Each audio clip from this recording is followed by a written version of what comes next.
premier, nous avons le rajout du Deep Dark, qui est un nouveau biome qui spawnera sous la surface assez profond. Et dans ce biome-là, vous pourrez trouver de temps en temps des anciennes cités. Donc voici justement une de ces anciennes cités qui s'est un petit peu mélangée à un biome Dripstone. Donc tenez compte qu'il y a un petit peu des trucs buggés à certains endroits.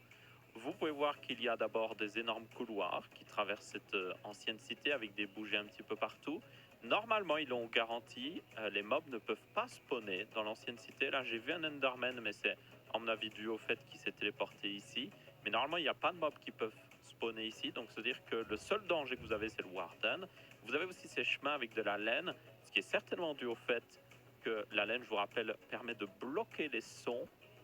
Du coup, vous avez les seuls Skull Sensors qui traînent un petit peu partout, qui pourraient vous détecter ou sinon. Donc, visiblement, ces chemins-là devraient être un endroit un petit peu plus safe où marcher. Après, ça veut dire aussi que vous êtes obligé de suivre le chemin et peut-être qu'il vous amène vers un piège. Nous avons évidemment cette énorme structure qui ressemble au Warden avec dans sa bouche un des nouveaux blocs. On va le voir juste après. C'est de la Reinforced Deep Slate pour ceux qui se demandent le nom. Ensuite, dans ces anciennes cités, vous avez des sortes de... On pourrait l'appeler maisons. Ça ressemble un peu à des maisons qui se sont fait détruire. Où vous trouverez justement les skulks, bien souvent. Ça, c'est le Skulk Catalyst qui permet de propager le skulk que vous avez au sol, donc ce bloc un petit peu sombre. On a les mêmes mécaniques normalement d'ailleurs que sur la Bedrock Edition où vous pouvez faire de l'XP avec. Donc ça, c'est plutôt intéressant, on le verra juste après. Ça, c'est le Shrieker qu'on avait déjà vu aussi dans la présentation qui permet de faire apparaître le Warden. Nous avons aussi des coffres au trésor.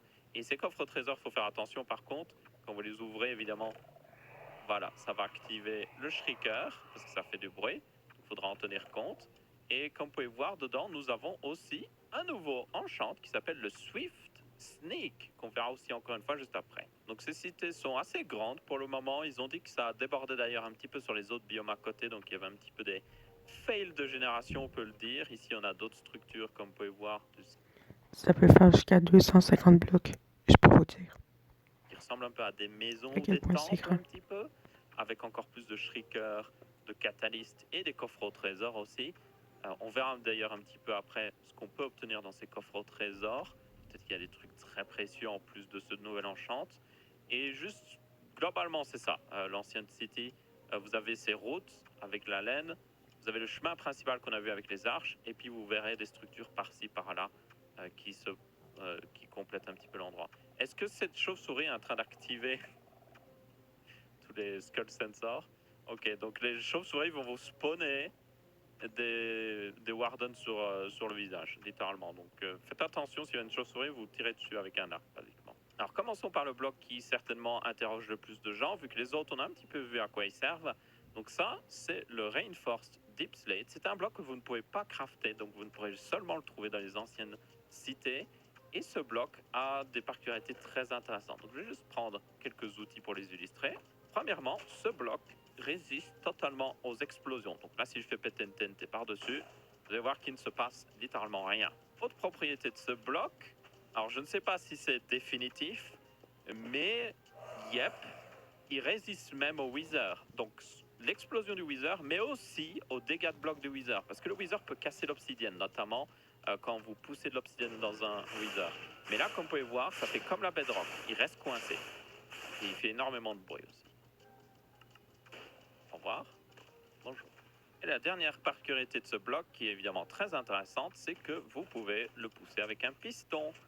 Donc, ça veut dire que nous avons un bloc totalement blast résistance, wither résistant, qu'on peut en plus contrôler avec de la redstone. Je pense que c'est un rêve de pas mal de redstoners, ce genre de bloc.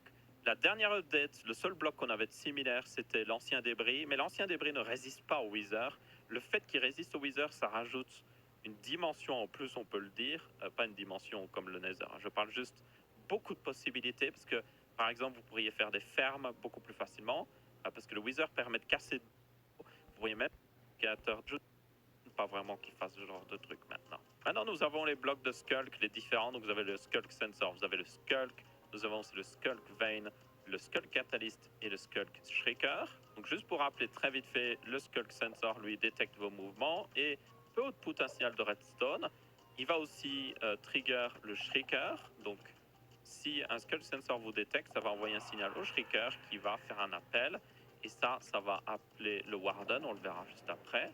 Nous avons ensuite le Skulk Catalyst qui, je vous rappelle, est ce bloc qui permet de propager le Skulk ainsi que de faire apparaître les Skulk Sensors notamment.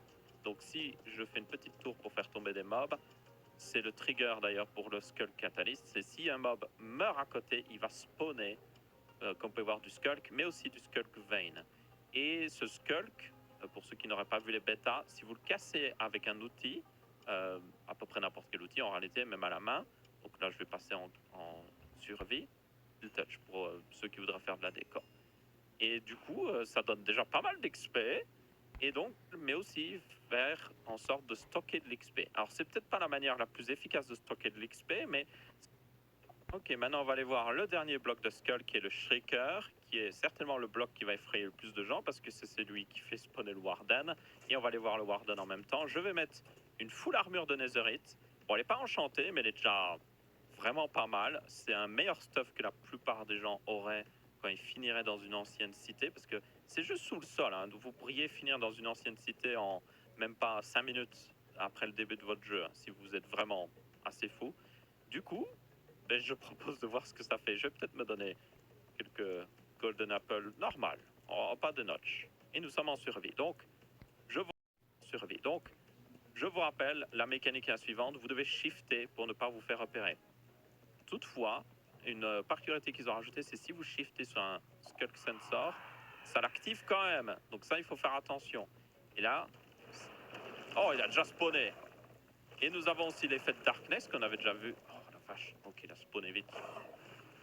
Oh! Ok. Oh, il m'a one shot. Ok. J'étais en full netherite. Ok, alors on va essayer autre chose. Voilà à quoi ça ressemblerait si vous étiez dans une de ces anciennes cités. Et encore, comme vous pouvez le voir, il n'y a pas de mobs qui spawnent, donc ça c'est plutôt cool. Parce que les mobs qui spawneraient feraient apparaître le Warden. Donc ça rendrait l'opération beaucoup plus compliquée. Alors là, par contre, oui, il va falloir absolument des blocs. Vous pouvez casser les blocs. Mais le problème, c'est que ça pourrait vous faire détecter par les shriekers. Ok, je ne me suis pas fait détecter jusqu'à maintenant. Mais par contre, si j'étais en mode « Ah, je veux récupérer ce coffre », là, évidemment, j'aurais un gros problème parce que ça activerait directement le Skulk Sensor. Il y en a même aussi un là. Donc, un des blocs que vous devriez absolument avoir dans une de ces anciennes cités, c'est un bloc de laine. Parce que là, si je mettais 2 blocs de laine devant moi, normalement, ça devrait bloquer la détection des Skulk Sensors. Mais bon, on va essayer un petit peu d'ouvrir pour voir. On a des boules de neige. Ah oui, les boules de neige, ça permet de le repousser un petit peu. On a du mending et un ban of arthropode. Oh, on s'est pas fait détecter. Là, on s'est fait détecter, ok. Est-ce qu'il va spawner directement? Je mets une torche pour voir. Ok. On voit les skulks à travers l'effet, ça c'est plutôt classe. Toujours pas de Warden. La dernière fois, j'ai eu un Warden directement. Là, ça va. En fait, il faut 3 fois. Oh, c'est très stressant. C'est extrêmement stressant. Ok. En plus, l'effet semble venir jusqu'à vous. On l'a vu. On a vu la grotte un peu disparaître et apparaître à distance. Donc, ouais. Je vais vraiment le faire spawner maintenant, par contre. Vas-y, spawn. Spawn. Le voilà. En fait, genre la force qui est en train d'apparaître, ou de sortir du sol, qui est invincible. C'est pas possible de te juger. Eh oui, les flèches. Ah! Pendant qu'il spawnait, il était pratiquement invulnérable. La vache, il m'a pratiquement tout shot. Hein. Il m'a tri-shot.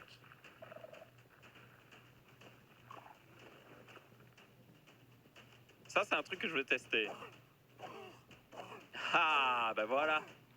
Nous avons la technique. D'ailleurs, son cœur bat très vite. Tu devrais peut-être aller consulter parce que ça, c'est pas normal. Il n'a pas de knockback aussi, si vous pouvez voir. Ce qui est plutôt pratique. C'est plus facile de le tuer comme ça parce qu'avec le knockback, il volera un petit peu et ça rendrait l'opération plus compliquée. On peut lui tirer des flèches aussi. Oh la vache, regardez la quantité, c'est un power 5 hein, que j'ai. La quantité de trucs que je suis en train de lui mettre. Il est toujours en vie. Et je charge bien l'arc à chaque fois et tout. On va lui donner encore quelques coups d'épée.